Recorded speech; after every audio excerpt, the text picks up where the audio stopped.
video is for 3 kinds of people. First, people who are interested in D&D but don't really understand how it actually works. You know, the die curious. Second, people who are so experienced with D&D that when you need to introduce a new player, you don't even know where to start. If you find yourself explaining skill modifiers in the first 2 minutes and watching their eyes glaze over, this video is also for you. And third, my mom.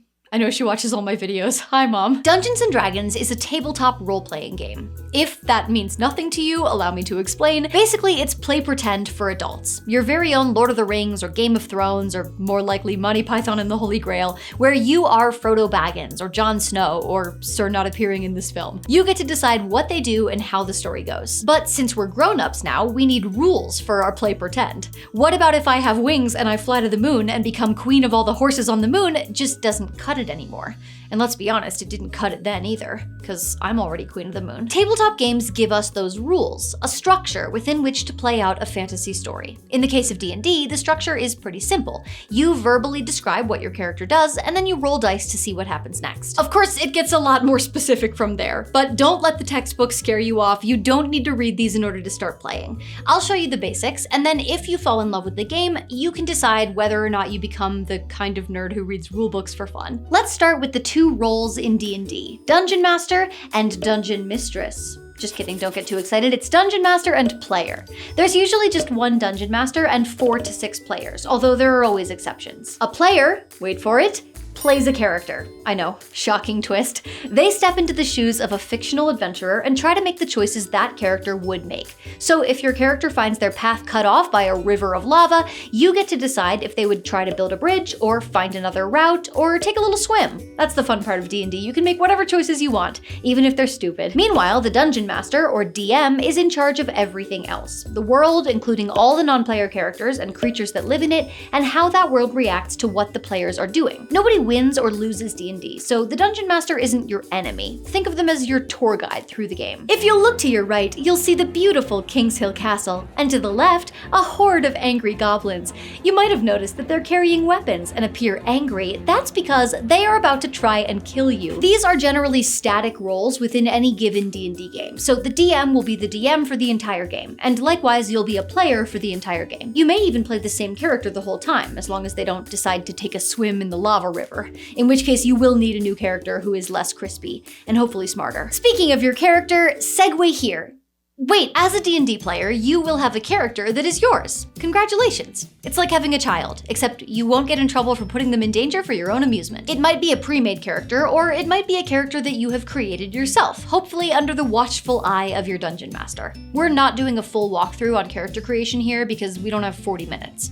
Well, you might, but it's Sunday when I'm filming this, and my poor video editor doesn't deserve any more suffering than I already put her through. All the important information about your character will live on a sheet that looks like this, or maybe like this, but the first time you look at it, it'll probably feel something like this. I know the character sheet can look very intimidating to a first-time player. When you see all the numbers, you might be like, Ginny, are we playing pretend or joining the mathletes? I mean, what do you think I am, some kind of nerd? But don't worry, I promise this isn't as scary as it looks. It's really just a reference sheet, and you'll come back to it throughout the game whenever you need something specific. You don't have to memorize all this. In fact, that's why we write it down, so you can ignore all this stuff most of the time. We'll come back to the sheet, but first, it's time for today's sponsor. Segue here.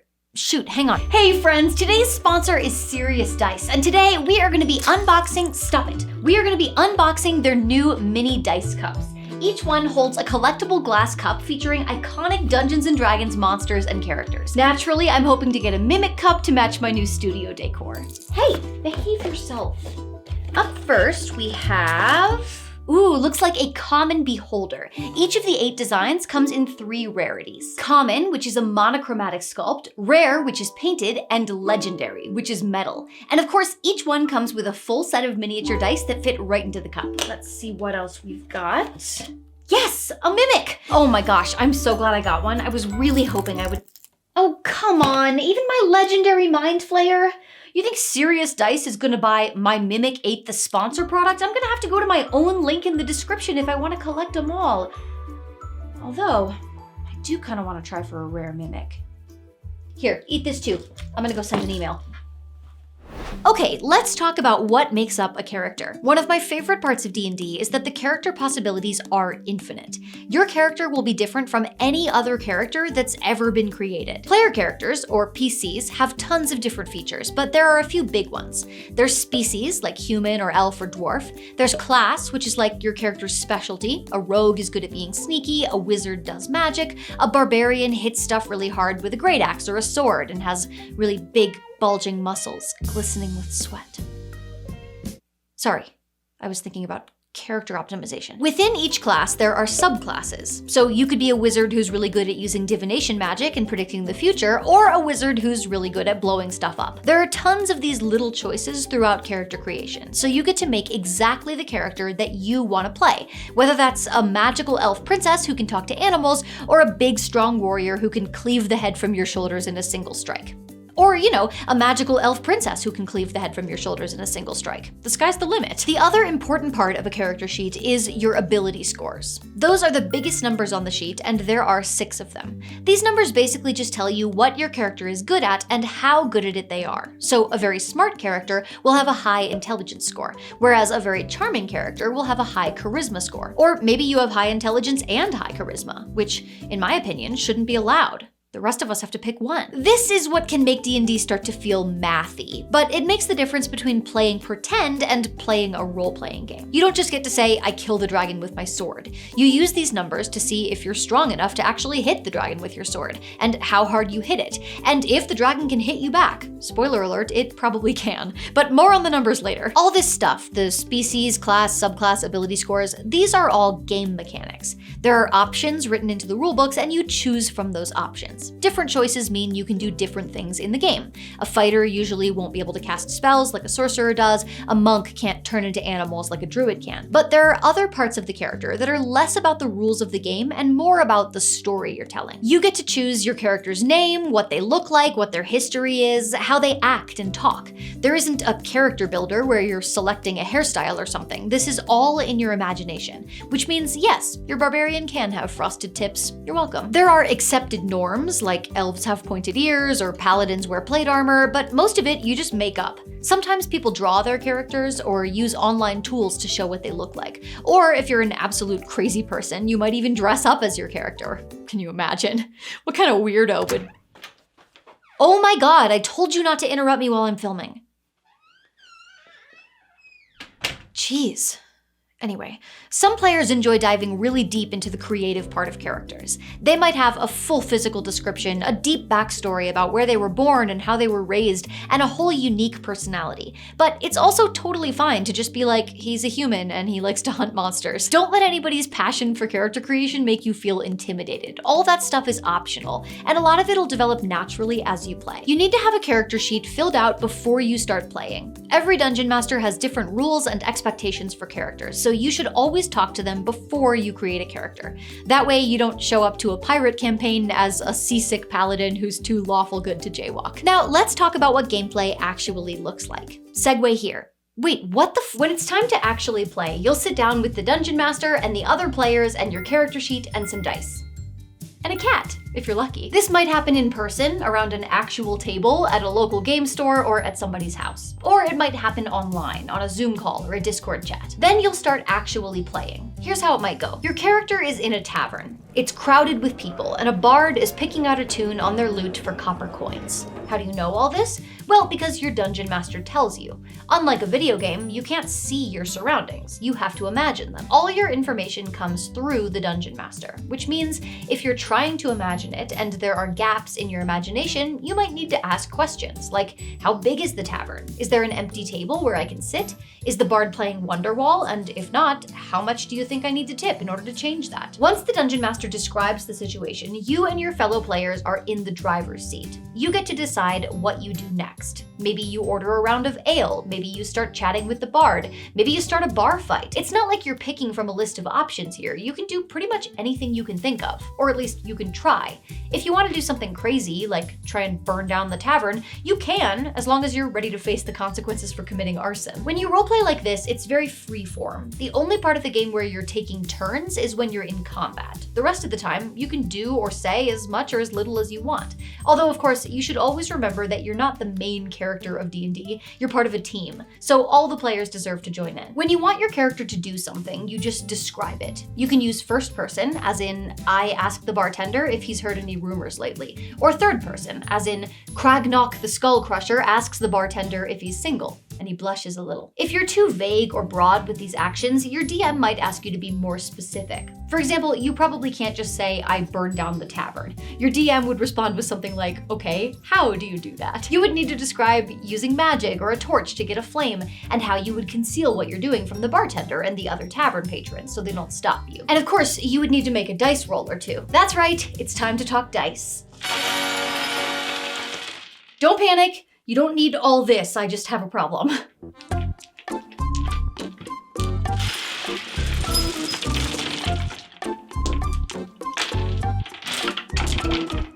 This is a standard set of polyhedral dice. There are 7 of them, and they go from 4-sided all the way to 20-sided. For the vast majority of rolls you'll be making in D&D, you will use only one of these dice, the 20-sided die, or D20. Let's say you want to kick down a door. The Dungeon Master might say, roll a strength check. They want to know if your character is strong enough to kick down a door. To find out, you'll roll your D20 and say the result out loud, like this. That's a 13. The DM already knows how hard the door is to break. If it's an easy task, like a flimsy wooden door, you might only need to roll a 10 or higher. If it's a heavy, reinforced door, you might need a 16 or higher. You don't know the number, only the DM does, but they'll tell you if your roll was high enough. Now, it's not just about the dice. Strong characters have a better chance here. If I try to kick down a door, and so does Terry Crews, we don't have equal chances.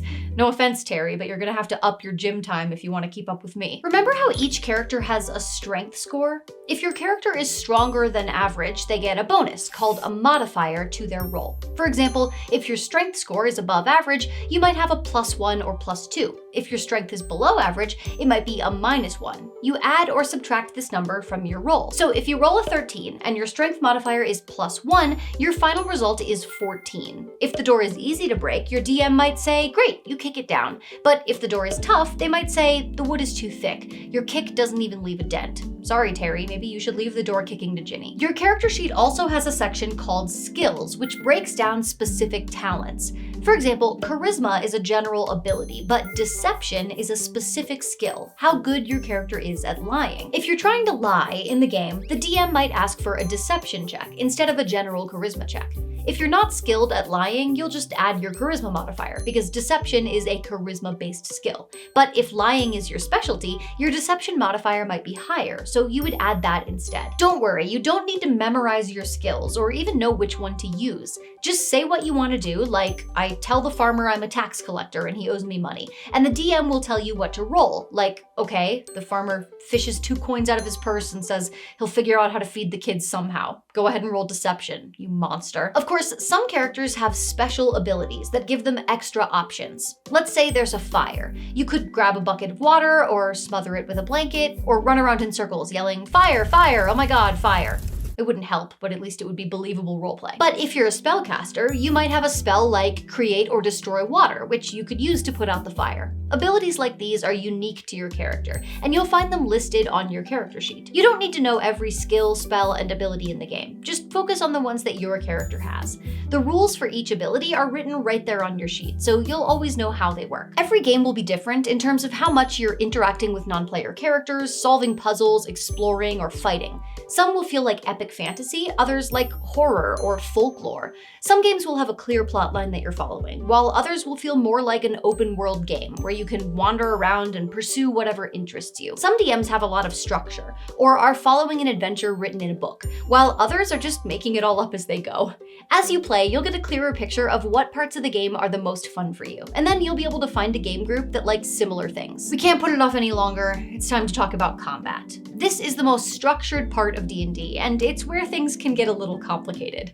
Unlike the free-form roleplay we've talked about so far, combat happens in turns, in a specific order. To illustrate how combat works, we'll be using... This isn't quite right, 1 second.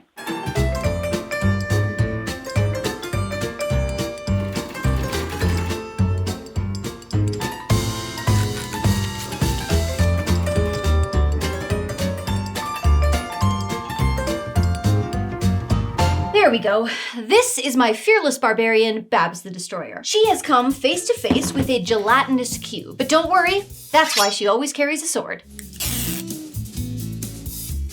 Combat begins with rolling initiative, which determines the turn order. Everybody rolls their d20, adds their initiative bonus, and the DM organizes the results. Babs rolled a 14, and the cube only rolled a 5. Loser. That means Babs goes first. On your turn, you get 3 basic things: movement, an action, and maybe a bonus action. Movement is how far you can run, actions are usually used to attack or make some other big move, and bonus actions are for class-specific features. For example, Babs can use her bonus action to enter a battle rage, which makes her hit harder and take less damage. Grrr, I'm so angry! Now, she uses her movement to get within stabbing range of the cube and uses her action to swing her sword. Classic barbarian behavior, honestly.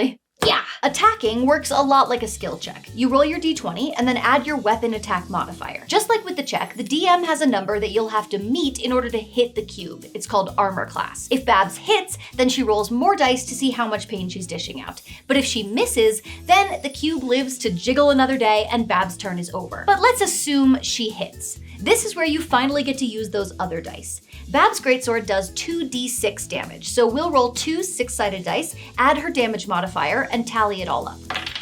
That's 10 damage. But now it's the cube's turn, and it's ready to take its gloopy vengeance. The DM is in charge of the cube, and they have a page with statistics for it, kind of like your character sheet.